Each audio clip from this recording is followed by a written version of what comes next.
Hi, welcome to my pre-college dorm at the U of R. Today I'm going to be talking about chapters 10 through 15 of Their Eyes Were Watching God and how Janie develops as a character through her budding relationship with Tea Cake. So I'm going to start with chapter 10 when she first meets Tea Cake. There's a quote on the first page of chapter 10 that says, "At 5:30, a tall man came into the place being the store that she had owned with her previous husband, Joe, and then Joe died, and she didn't really like Joe, but whatever. At 5:30, a tall man came into the place. Janie was leaning on the counter making aimless pencil marks on a piece of wrapping paper. She knew that she didn't know his name, but he looked familiar." So already we see this relationship developing with Janie and the tall man who is Tea Cake. She, just by how he looks when he walks into the store, we see that she feels comfortable around him. She feels like she's seen an old friend.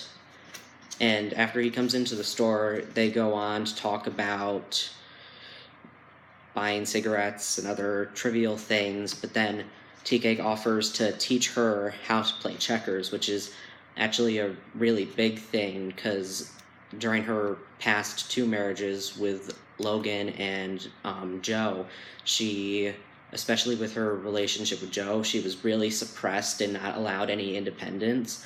So something as trivial as playing checkers was really like a man's thing. So just by playing checkers, she was allowed some form of freedom and independence. And I think that this is important because it really evolves her character and it allows for her to have some form of self-growth while she is having this budding relationship with Tea Cake. All right, next I'm going to talk about chapter 11, I believe. Nope, chapter 13. All right, let's skip a couple chapters.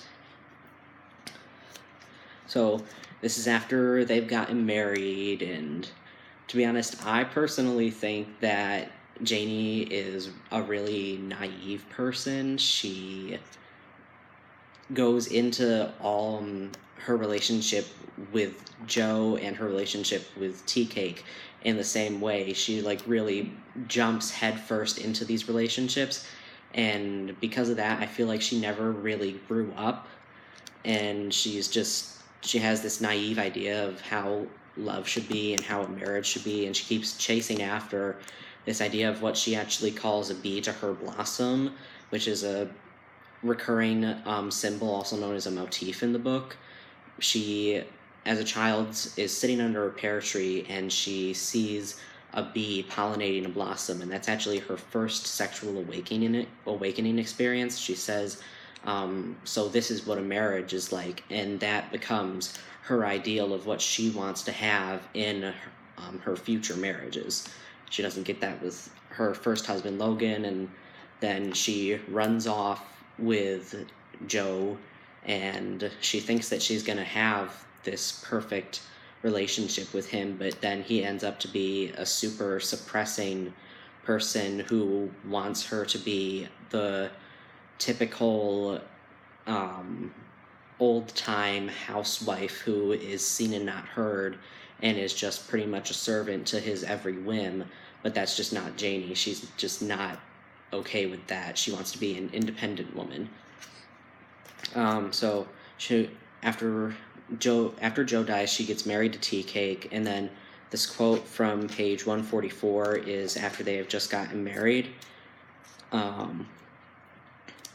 Janie, when they had just gotten married, she kept $200 of her $1,200 that she had in the bank and took it with her on her travels as just like a security money in case Tea Cake didn't turn out the way that she thought he was going to. And so she has this pinned inside of her clothing near her breast. And one morning it says, "That morning, Tea Cake got up earlier than Janie did. She felt sleepy and told him to go get some fish to fry for breakfast. By the time he had gone and come back, she would have finished her nap out. He told her he would, and she turned over and went back to sleep. She woke up and tea cake still wasn't there, and the clock said it was getting late, so she got up and washed her face and hands. Perhaps he was down in the kitchen fixing around to let her sleep. So tea cake goes off. He says he's gonna go get fish and get breakfast. And what turns out is later in another couple pages down, she goes to see if her money is still there, and she finds out that Tea Cake has taken her $200 and gone off and done some really shady stuff with it. So she gets really worried that her friend Phoebe was right in her warnings about Tea Cake and that he just wanted her for the money. Then on page 149, Tea Cake comes back, and Janie is just sitting on the floor waiting for him in like desperation for him to come back and for what's going on to be not what she thinks is actually going on. And this is on page 148 to 149, and it says, Tea Cake, good Lord, Janie, what you doing sitting on the floor? He took her head in his hands and eased himself onto the chair. She still didn't say anything. He sat, stroking her head and looking down onto her face. I see what it is. You doubted me about the money. Thought I had done took it and gone. I don't blame you, but it wasn't like you think. The girl baby ain't born and her mama is dead. That can get me to spend our money on her. I told you before that I got keys to the kingdom. You can depend on that. Then Janie says, still and all, you went off and left me all day and night. Tea Cake says, 'twasn't 'cause I wanted to stay off like that, and show Lord it wasn't no woman. If you didn't have the power to hold me and hold me tight, I wouldn't be calling you Miss Woods. And so he's pretty much saying, I didn't cheat on you, that's not what you think, but he did, like, still steal the money, so he's being, like, really kind of sneaky. But then he ends up going on to say that he's gonna go out and gamble and get the money back for her, and it like sort of makes up for him shadily stealing the money, because when he goes off and gambles, he actually gets more money than what they needed, and at the end of the gambling, he gets up, takes his coat and stuff, and at the time, it was like really dangerous gambling. People brought knives and everything, and so Tea Cake had brought a switchblade, and he knew this other guy had a razor, so Tea Cake got up to leave, and the guy with the razor got up and shanked him across the back twice with the razor blade. So Tea Cake comes home to Janie with the $320 that he pretty much got stabbed for and like was close to bleeding out. So even though he does like these shady things, it kind of shows that he does have like so much love for her that he's willing to get himself hurt to make up for his mistakes. And then on to chapter, I believe, 14. Or well, the end of chapter 13. So, about that quote, it shows like one of the themes in the book, which is love, and how Tea Cake is so loving of Janie, and Janie feels the same way about Tea Cake, and how it actually ends up like crushing both of them. So I think what Hurston is trying to say here is that you have to have love in a marriage, but too little love, like in Janie's past marriages, or too much love, like what we're currently seeing in her current marriage, can actually end up wrecking the marriage. But after Tea Cake gets back with the money and Janie is helping to dress his wounds, once he falls asleep, there's a quote on page 157 where it says, he drifted off into sleep, and Janie looked down on him and felt a self-crushing love. so her soul crawled out from its hiding place. And this is exemplifying of how much Janie loves tea cake. And I feel that this is important because the personification of her soul crawling out from its hiding place is an example of how she feels like she can actually be free around tea cake, whereas her past marriages, she had to fit into the stereotypical housewife role. In her marriage with Joe, he had been so suppressing to her and trying to get her to be this subservient woman that he had an ideal for, that she ended up closing her emotions off to him. And I believe she had once said, narrating, Hurston had wrote that what Janie was thinking was that her bud wasn't open to him anymore. So going back to that nature motif with the blossom and the bee and the flower, talking about their sexual relationship, because of how oppressive Joe was to Janie, she was not allowing anything to happen in the bedroom anymore. And that's like a way of how she closed off her soul to him. She just pretty much stopped fighting him. She just went on each day, like getting through each day from his oppression. So then she meets Tea Cake, and it's like she feels that she can actually let her whole self be free and allow herself to have her soul come out again. And now to chapter 14. Or 15. 15. Alright.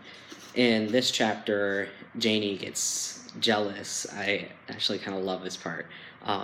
She gets jealous of this girl that she calls Nunky, because this girl Nunky is flirting with Tea Cake. She's she goes up to Tea Cake and she'll hit him and then run away so that he'll have to chase her. And then when he gets up to her, she'll fall on the ground and make him pick her up and get like really handsy with her. So Janie ends up confronting Tea Cake about this, and they have this really big fight. And that's on page 169. And Janie says, "I believe you've been messing around her," she panted furiously. "No such a thing," Tea Cake retorted. "I believe you did." "Don't care how big a lie told, somebody can believe it," Tea Cake says. They fought on. "You done hurt my heart, now you come with a lie to bruise my ears. Turn go my hands," which is like let go of my hands, Janie seethed. But Tea Cake never let go. They wrestled until they were doped with their own fumes and emanations, till their clothes had been torn away, till he hurled her to the floor and held her there, melting her resistance with the heat of his body, doing things with their bodies to express the inexpressible, kissed her until she arched her body to meet him, and they fell asleep in sweet exhaustion. So they fight and they wrestle, and they come together in this moment of passion from the doubt and the jealousy and the anger that's coming off of both of them. Tea Cake from like, how could you doubt my love in you? And Janie feeling angry because she thinks that Tea Cake is cheating on her. And then Tea Cake shows her that he's not, in the most simple human way, which is through physical affection. He like literally lays on top of her and presses his body heat into her, and through this body language he's saying, "I love you and I love only you." And then when they wake up from falling asleep from all of the rolling around, he actually makes a little bit of a joke about Nunky, and he says, "What would I do with that little chunk of a woman with you around? She ain't good for nothing except to sit up in the corner by the kitchen stove and break wood over her head. Use something to make a man forget to get old and forget to die." So he says that with Janie, he feels like he could never get old, and that's just a testament of how much he loves her. In conclusion, how I feel about this group of chapters, I think that Janie is still like really naive in how she thinks about love, and her ideals for love and how she just continuously jumps into these relationships, especially this most recent one where she really didn't know. I think she knew Joe longer than she knew Tea Cake before. Or, well, maybe not. I don't know. Well, yeah. I think she did continuously jump into these relationships, so I feel like she could have done a lot better. But I think so far it's going well, and if they can actually make it work, I think it's going to be a great relationship. So, yeah, that's about it. Bye.